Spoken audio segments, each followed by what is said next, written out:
Assalamualaikum warahmatullahi wabarakatuh. Semoga semuanya sehat walafiat ya.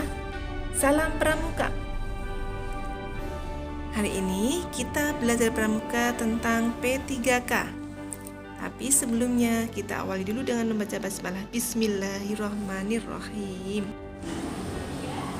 P3K adalah pertolongan pertama atau sementara yang diberikan kepada seseorang yang sakit mendadak atau mendapatkan kecelakaan sebelum mendapatkan pertolongan dari dokter atau tenaga medis. Jadi sifatnya hanya sementara, pertolongan yang paling pertama ya.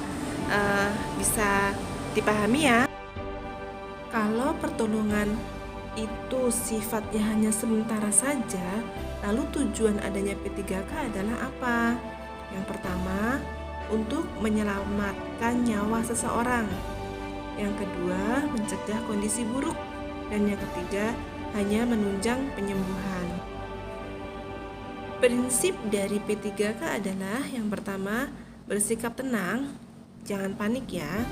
Yang kedua, harus tega melakukan tindakan. Misalnya pasien itu nanti akan menjerit kesakitan atau bagaimana, kita harus tega. Yang ketiga, periksa keadaan pasien, pingsan atau tidak.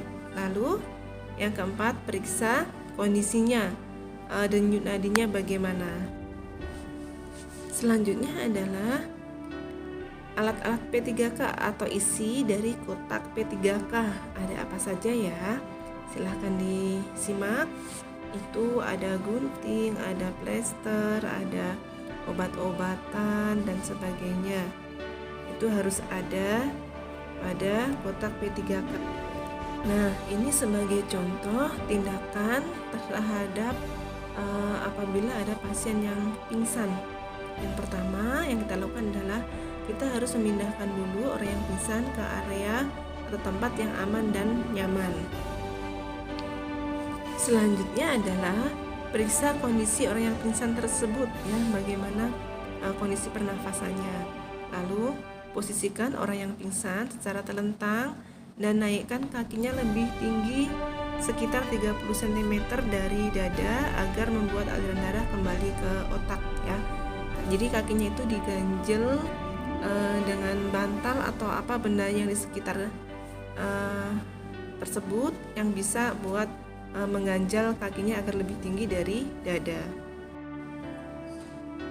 Selanjutnya yang keempat, longgarkan pakaiannya, setting kancing yang belakang tuh biasanya ya dilonggarkan dulu. Kemudian nanti ketika si pasiennya sudah sadar, berikan teh manis atau minuman apapun yang manis untuk mengembalikan kalorinya yang akan diolah menjadi energi.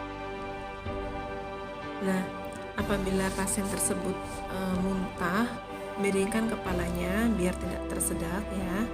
Lalu jika kondisi terakhir si pasien itu masih tidak sadarkan diri juga, tunggu beberapa saat, beri nafas buatan. Dan apabila setelah diberi nafas buatan juga pada akhirnya nggak sadarkan diri, maka kita harus membawanya ke klinik terdekat ya atau ke tenaga medis. Ini contoh kegiatan dari pramuka ya yang praktek menangani pasien yang pingsan seperti ini. Sudah selesai pembelajaran kita. Tidak ada tugas yang harus kalian selesaikan, hanya menyimak materi saja. Kita akhiri dengan membaca hamdalah. Alhamdulillahirrahmanirrahim. Salam pramuka. Assalamualaikum warahmatullahi wabarakatuh.